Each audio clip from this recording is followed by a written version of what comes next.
3 weeks ago, my mother stood in my kitchen and handed me a moss green cardigan with a missing button and a skirt with the hem coming loose on one side, and told me that's what people like me wear to job interviews. Sewn into the collar of that cardigan, folded so small I almost missed it, was a thrift store tag. $4.50. Purchased 6 weeks earlier. She just didn't know I'd find it before she found out that I had. 40 minutes after I walked in wearing it, I was sitting across a conference table from Eleanor Voss, the founder and CEO of one of the largest wealth management firms in the state of Oklahoma. She looked at me for exactly 3 seconds. Then she reached across the table, pulled my collar toward her, and found the tag herself. What she said next, I didn't understand yet. But it ended my brother's career before the month was out. And it ended the version of my family I had spent 34 years convincing myself was normal. She said, "Someone wanted you to walk in here already defeated. And I don't think that someone was you. My name is Nora Whitfield. Before I tell you what happened in that conference room, and who put that tag in that collar on purpose, you need to understand something about my family. Every person at my mother's dinner table knew exactly what they were doing to me. Every single one of them. And not one of them ever thought I'd find out. If stories like this one hit you somewhere real, go ahead and hit subscribe before we keep going. And drop a comment telling me where you're watching from tonight. I read every one. Now let me take you back to where this actually started. I grew up in Tulsa, Oklahoma, in a house that was paid off before I finished middle school. My father, Roy, spent 31 years supervising a crew at an oil services company. My mother, Diane, ran the front desk at an orthodontics office for almost as long. 2 cars in the driveway. A finished basement my father built with his own hands. If you looked at their bank statements, you'd never have guessed money was ever a real problem in that house. But if you'd asked me growing up, would have told you it was the only problem we had. New shoes before school started. We don't have it right now, Nora, can't your brother's old ones work? A calculator for my community college accounting class. Marcus needs new tires more than you need that. A laptop for my associate's degree. They handed me my brother's old one, the same month they bought him a brand new machine for his business degree at a university 45 minutes away. Marcus's old bedroom became a home gym the year after they helped him with the down payment on his condo. New flooring. A full wall of mirrors. When I asked if they could help with $200 in textbooks that same semester, my mother looked at me like I'd asked her to co-sign a boat loan. We just don't have it right now. You know how tight things are. I believed her. For years, I believed every word of it. Here's what nobody tells you about being the second kid in a house like that one. You don't just get less. You get taught that less is what you're worth. And once you hear it enough times, in enough small rooms, you stop asking for anything at all. You start building your whole life around the idea that making do is simply your job. I was good with numbers the way some people are good with music. I didn't learn it in a classroom. I taught myself out of free tutorials at 11 at night, after my shift at a payroll processing company, hunched over a laptop with a cracked hinge propped against a stack of books so the screen wouldn't fall shut. Spreadsheets. Reconciliations. The kind of work nobody notices until it's done wrong. By 29, I had my associate's degree in accounting, 3 bookkeeping certifications I'd paid for myself in installments, and a small side business I ran out of my kitchen table called Redbud Bookkeeping and Advisory. I balanced the books for a landscaping company, a diner on 11th Street, and a thrift ministry that gave winter coats to families who needed them. Small clients. Steady work. Nothing my mother would ever brag about at church. Marcus, meanwhile, had spent 9 years climbing the ladder at Sterling and Cole Wealth Partners, a firm downtown on Boston Avenue that managed money for people who had far more of it than they knew what to do with. Senior Portfolio Manager. A title my mother said out loud at least once at every family gathering, the way other people say grace before dinner. Hold on to that contrast. 5 weeks ago, I was scrolling job listings at 11 at night, the way I did most nights after my son Eli finally fell asleep. His father left when Eli was 2. It's been just the 2 of us ever since, which meant every listing I looked at wasn't really about me. It was about him, and what kind of ground I could build under his life that was steadier than the ground I'd grown up on. That night, I found a posting for an operations and compliance analyst at Sterling and Cole Wealth Partners. I read the description twice. Client account reconciliation. Internal audit support. Reporting accuracy. It was, almost word for word, the exact work I'd been doing for free out of my kitchen for 4 years, just with a building, a salary, and benefits attached to it. I stared at that listing a long time before I clicked apply. Not because I doubted my work. I knew my work was clean. I stared at it because some small, tired part of me still expected the world to agree with what my family had told me for 30 years, that I wasn't the one who gets picked. 3 days later, an email asked me to come in the following Tuesday. I should have been thrilled. Instead, I sat at my kitchen table with my son's cereal bowl still in the sink, and felt my stomach drop, because I knew what came next. I'd have to walk into my mother's house and ask for help. And in my family, help was never free. It always came with a bill you didn't see coming.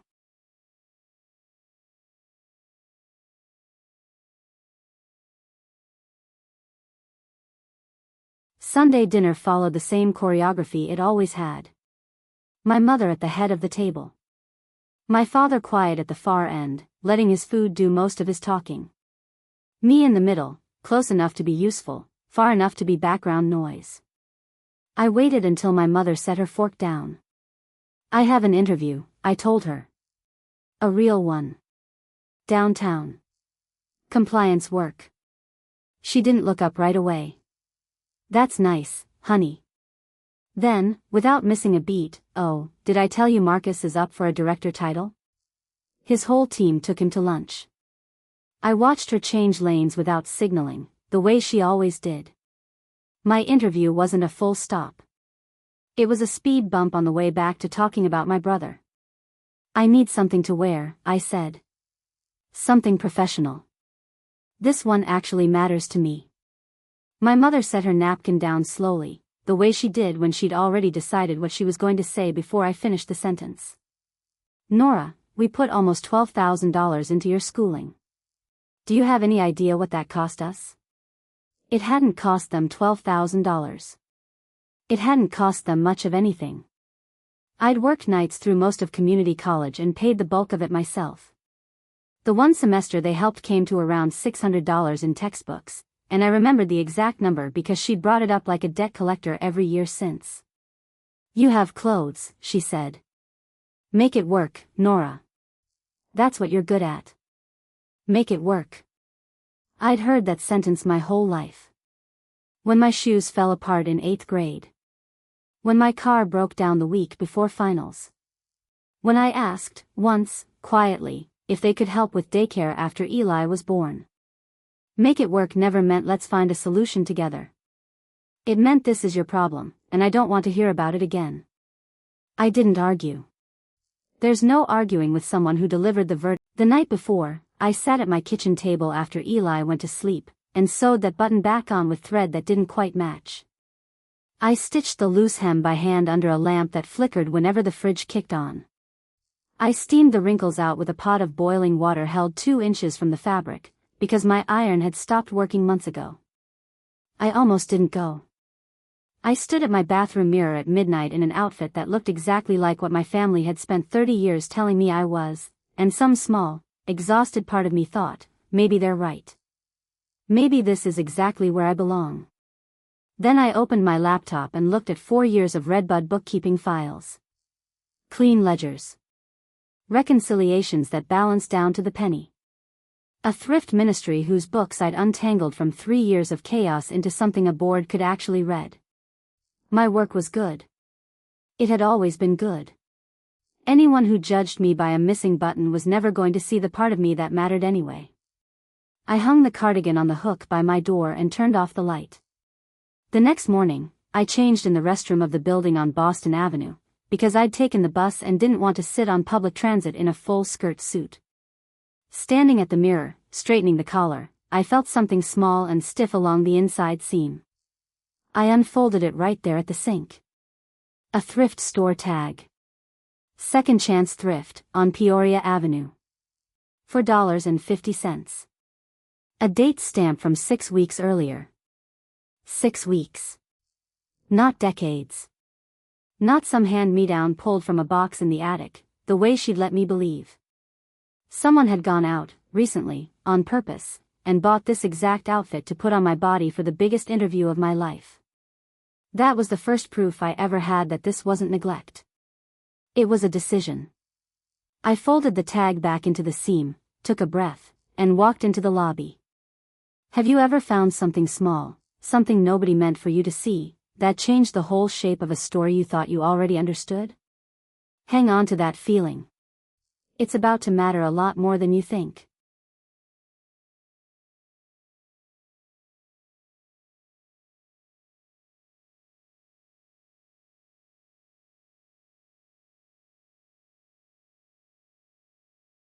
The panel was 3 people. 2 department managers on either side, and in the center chair, a woman with silver-streaked hair pulled back and reading glasses on a beaded chain. Eleanor Voss. Founder and CEO of Sterling and Cole Wealth Partners. She looked up when I walked in, and her eyes didn't go to my face first. They went to my collar, to the way the skirt hung slightly wrong at my waist, to the mismatched thread at the button I'd sewn back on the night before. Then her eyes moved to my face, and something in her Marcus called that evening. I was hanging Eleanor's blazer on the hook by my door, next to the cardigan I still hadn't taken off. "Hey," he said, his voice doing that bright, casual thing it always did when he wanted information. "How'd it go?" "Good, I think," I told him. "Where was it again?" He'd already asked me that exact question a week earlier, when I first mentioned the interview. I'd told him then. Now he was asking again, like he needed to hear it confirmed a second time. "Sterling and Cole," I said. A pause. Not 1 second. Not 3. 2. The exact length of time it takes someone to absorb something they already suspected but needed to hear out loud. "Oh," he said. "Cool. Did anyone from compliance sit in, by any chance?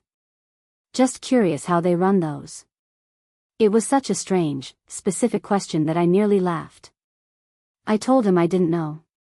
He said good luck and hung up. I sat there with the phone in my hand and felt something small and cold settle low in my stomach. A frequency just under hearing. The kind of thing your gut catches long before your brain can explain why. For days later, I was getting coffee at a diner on 11th Street when somebody said my name from 2 tables over. Nora?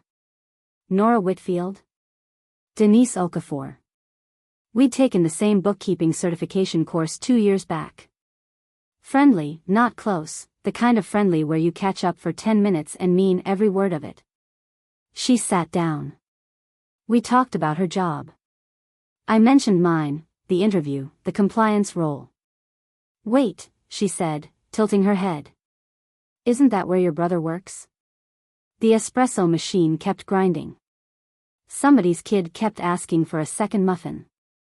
But inside my own head, every other sound just stopped. "Marcus works there," Denise said. "Senior portfolio manager, 3rd floor." I do. 2 days later, an unfamiliar downtown number called. Eleanor Voss's assistant, asking if I could come back in. "Not for a second interview," she said. "For a conversation. At my earliest convenience." I went the next afternoon, through the main entrance this time instead of the interview side door. Eleanor's office sat on the top floor, glass-walled, blinds half open. She didn't sit behind her desk when I walked in. She stood, the way you stand when you want a conversation instead of a hierarchy. "I have a strange favor to ask," she said, and slid a printed spreadsheet across the desk, client names and account numbers already blacked out. "I'd like a second set of eyes on this. No context. Just tell me what you see." I looked at it maybe 90 seconds. Small, recurring adjustment entries. Fractions of a percent, moved out of client accounts into an internal holding line, labeled as a fee that matched no schedule I could find documented anywhere on the page. "Someone's been skimming," I said. Small enough that it would take somebody who actually reconciles for a living to catch the pattern. It's been going on a while. Close to 2 years, based on the frequency. Eleanor didn't say anything for a moment. That's what I thought too, she finally said. I just needed someone outside this building to tell me I wasn't imagining it.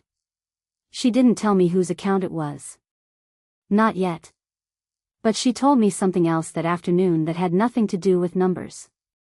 Your business, she said. Redbud Bookkeeping. You did the books for New Beginnings Thrift Ministry on Peoria Avenue. I told her I had, for 3 years. Our firm's foundation funds that ministry, she said. I've seen your work. Clean, careful, honest to the decimal. I've been trying to find out who Redbud Bookkeeping actually was for almost a year. I didn't expect to find her sitting across my own interview table in a thrifted cardigan. I sat with that a moment, letting it sink in. She hadn't just noticed me because of a tag in a collar. She'd already respected my work before she ever knew my name. I left her office that afternoon not yet knowing the numbers on that blacked-out spreadsheet belonged to my own brother. I was about to find out sooner than either of us expected. Sunday came again. Same table, same chairs, same choreography. My mother left her phone face down on the kitchen counter while she went to check the grill out back, the way she always did, as if turning it over made it private. I had maybe 2 minutes. I want to tell you I hesitated. I didn't. I picked it up. No passcode. My mother didn't believe in them. If you've got nothing to hide, you don't need a lock, she used to say, and I'd think about the irony of that sentence for a long time after that night. I opened her messages, scrolled to Marcus, and there, time-stamped 3 days before my interview, was a text I wasn't supposed to see. She's got an interview at my company. Don't let her buy anything new. The thrift stuff should keep her humbled enough she doesn't make it past the lobby. If she gets anywhere near compliance, we're all finished. Just get her through the day and let it drop. Below it, my mother's reply. 2 words. Understood. Handled. I read it 3 times. My hands weren't shaking from sadness. They were shaking from something colder, something that finally had a shape. We're all finished. Not I'm finished. We're. As if whatever Marcus was hiding wasn't only his to carry. As if my mother already knew enough to be frightened of the same thing he was. I put the phone back exactly where it had been, face down, just as she came in from the yard. Dinner's almost ready, she said. Set the table. I set the table. I put the forks where she liked them. I sat down and ate pot roast and listened to my father talk about a job site in Broken Arrow, and I said that sounds good, Dad, in all the right places, while I held a text message that was about to end everything my family had spent 34 years pretending was fine. What would you have done in that exact moment? Said something right there at the table, or waited the way I did? Tell me honestly in the comments.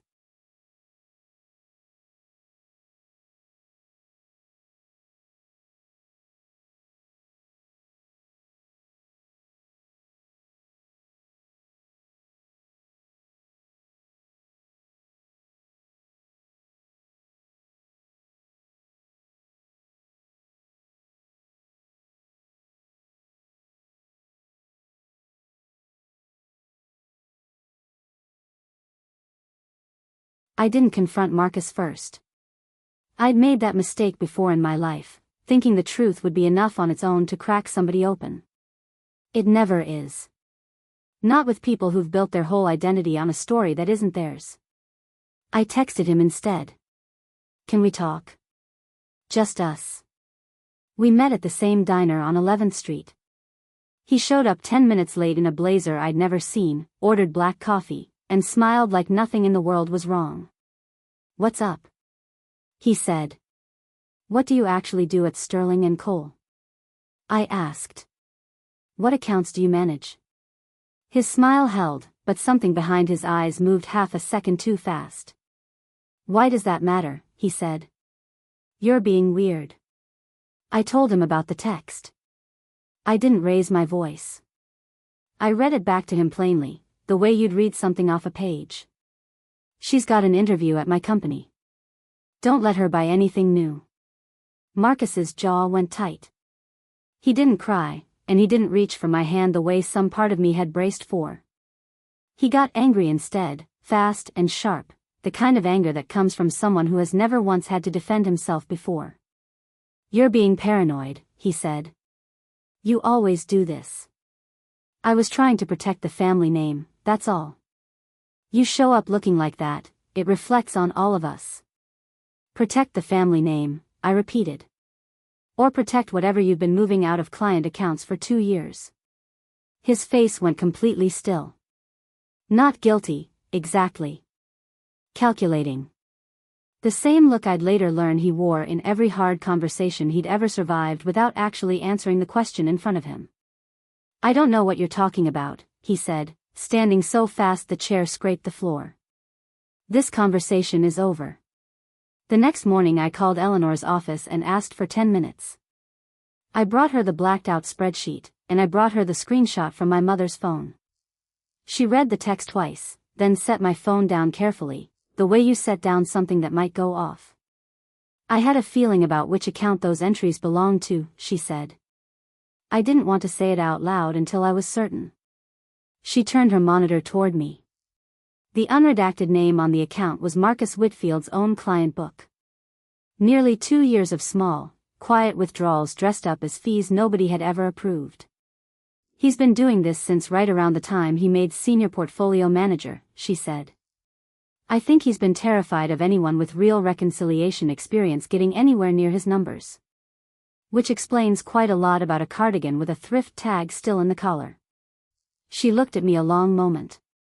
"I'd like you in the room Friday morning," she said. "Not as an employee yet. As a witness to your own evidence."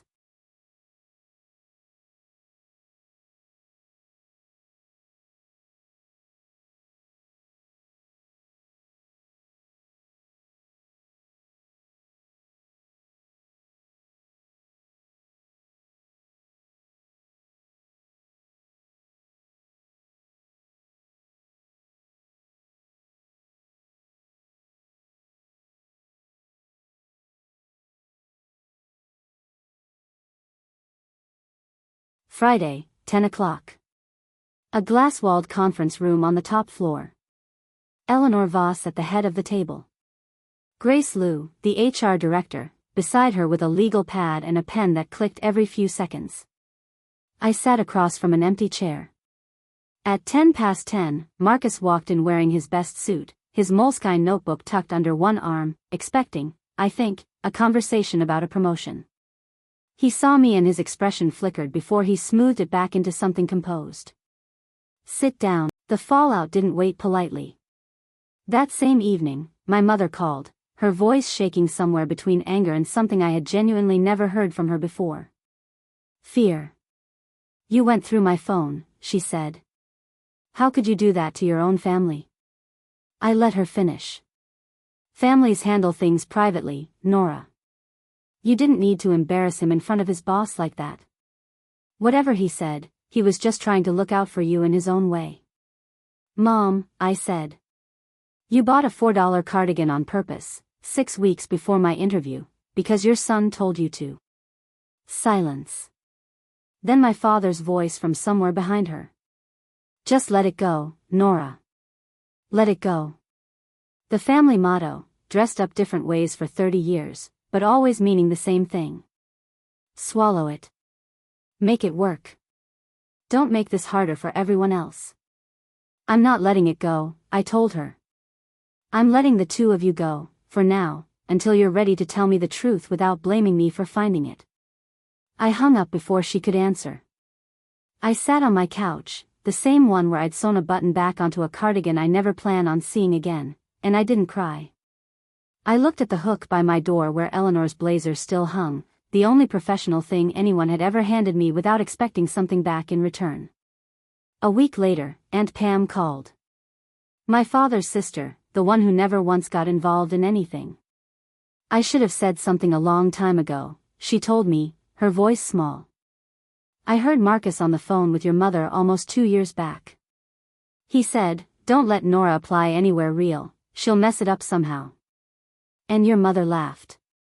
I told myself it wasn't my business. It was.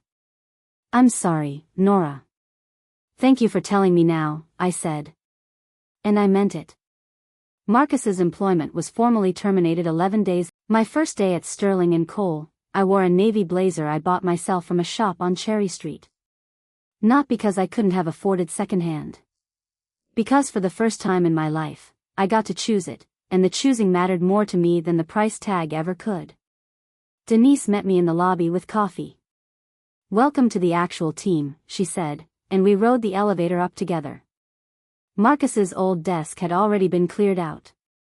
Someone had taken down the framed quote he used to keep tacked to the divider, something about building an empire from nothing. I didn't sit there. I picked a desk by the window, 2 rows over, because I didn't need his space. I needed my own. Eleanor stopped by around 10. She didn't say anything big.